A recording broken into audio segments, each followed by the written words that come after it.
Salam,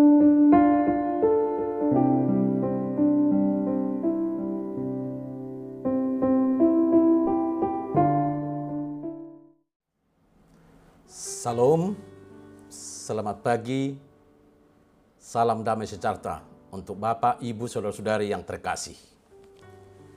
Marilah kita menerima sapaan firman Tuhan melalui renungan harian HKBP Resok Sutoyo hari ini, Sabtu 3 September 2022. Kita berdoa. Damai sejahtera Allah yang melampaui segala akal, itulah kiranya yang memelihara hati dan jiwa kamu sekalian di dalam nama Tuhan Yesus Kristus Tuhan kita. Amin. Firman Tuhan yang menyapa kita hari ini terambil dari Keluaran 20 ayat 4. Dalam Alkitab kita dituliskan, jangan membuat bagimu patung yang menyerupai apapun yang ada di langit di atas, atau yang ada di bumi di bawah, atau yang ada di dalam air di bawah bumi. Dalam bahasa Batak Toba, dang jadi bahenomu di hogana-ganaan. Manang suma-suma dia na di banua gijang nang di tanoon, rudi na di bagasan aik na di toruni tano. Bapak, Ibu, Saudara-saudari yang dikasihi Tuhan Yesus.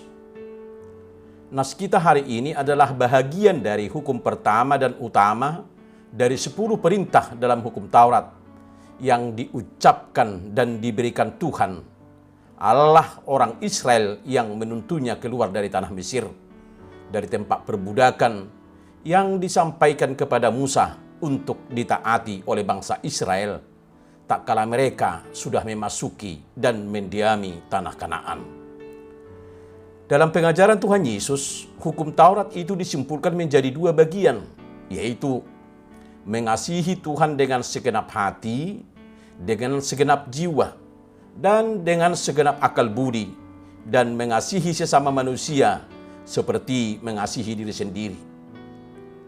Pada kedua hukum inilah tergantung seluruh hukum Taurat dan kitab para nabi. Bapak, Ibu, Saudara-saudari yang dikasihi Tuhan Yesus, pada renungan ini kita hanya merenungkan pada kedua perintah saja, yaitu jangan ada Allah lain dan membuatnya berupa patung yang menyerupai apapun untuk disembah. Kedua perintah pada hukum yang pertama dan terutama ini disampaikan untuk ditaati oleh orang Israel. Mengapa kedua peringatan larangan ini menjadi urutan yang pertama dan utama? Sebab Allah adalah Allah yang cemburu. Artinya hanya kepada Allah saja yang patut disembah dan beribadah. Tidak boleh ada yang lain. Dan pada perintah yang kedua adalah manifestasi dari objek yang kepadanya disembah dan beribadah. Lalu, apakah akibatnya bila mentaatinya atau melanggarnya? Bila mentaatinya, Allah berjanji akan menunjukkan kasih setianya. Tetapi demikian pula sebaliknya, yaitu hukuman yang akan ditimpakannya bila melanggarnya. Bapak, Ibu, Saudara-saudari yang dikasihi Tuhan Yesus. Lalu bagaimana dengan kita sebagai pengikut Kristus yang telah ditebusnya dari kutuk hukum Taurat hari ini? Mungkin penyembahan dan peribadatan kita bukan yang berwujud material yang menyerupai apapun, namun ada wujud yang tidak terlihat. Apakah itu? Ya, bisa berupa tahta, harta, wanita, hobi atau kesenangan, kenikmatan, kebiasaan buruk, tradisi atau agama, keluarga, dan lain-lain yang dinomorsatukan di dalam hati kita dan kehidupan kita. Tuhan Yesus berkata bahwa kita tidak bisa mengabdi kepada Allah dan Mammon. Dan dia juga mengatakan bahwa barang siapa yang bapak atau ibunya, adik atau kakaknya lebih daripada mengasihi Tuhan, maka orang itu tidak layak di hadapan Allah. Bapak, Ibu, Saudara-saudari yang dikasihi Tuhan Yesus, baiklah kita memeriksa diri kita masing-masing. Apakah baik secara sadar atau tidak kita sadari sesungguhnya kita sedang menyembah berhala-berhala itu? Marilah pada kesempatan ini kita bertobat. Tinggalkanlah semuanya itu. Dan sungguh-sungguh kita hanya menyembah dan beribadah kepada Allah yang kita kenal dan kita sembah di dalam nama Yesus Tuhan dan Juru Selamat.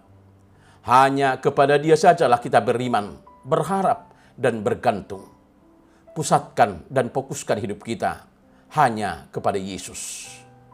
Ingatlah, Allah itu cemburu adanya, yang membalaskan kesalahan bapa kepada anak-anaknya, kepada keturunan ketiga dan keempat dari orang-orang yang membencinya. Tetapi Tuhan memberkati kepada orang-orang yang mengasihinya dan melakukan perintah-perintahnya. Tuhan tidak menginginkan dan tidak pernah mengizinkan seorang pun dari kita membangun hubungan dengan berbagai bentuk berhala dalam hati kita. Seutuhnya hati kita hanya boleh diisi oleh pribadi Yesus seorang. Baru hidup kita akan berlimpah dengan berkat dan kemurahannya. Oleh sebab itu, saat ini mari kita sama-sama introspeksi diri. Adakah berhala-berhala tinggal dalam hati kita? Segala sesuatu yang kita nomorsatukan dan itu melebihi pribadi Yesus dalam hati kita, itu adalah berhala. Kita harus ambil langkah tegas. Singkirkan berhala-berhala itu dan tempatkan Yesus kembali menjadi prioritas nomor 1 dalam hati kita. Pasti Tuhan akan memberkati kita luar biasa. Amin. Kita berdoa.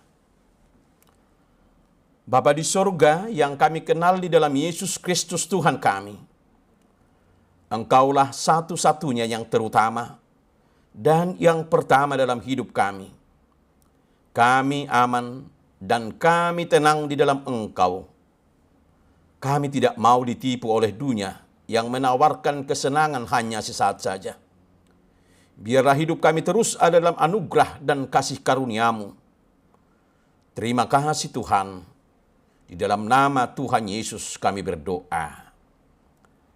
Amin. Salam, salam sehat.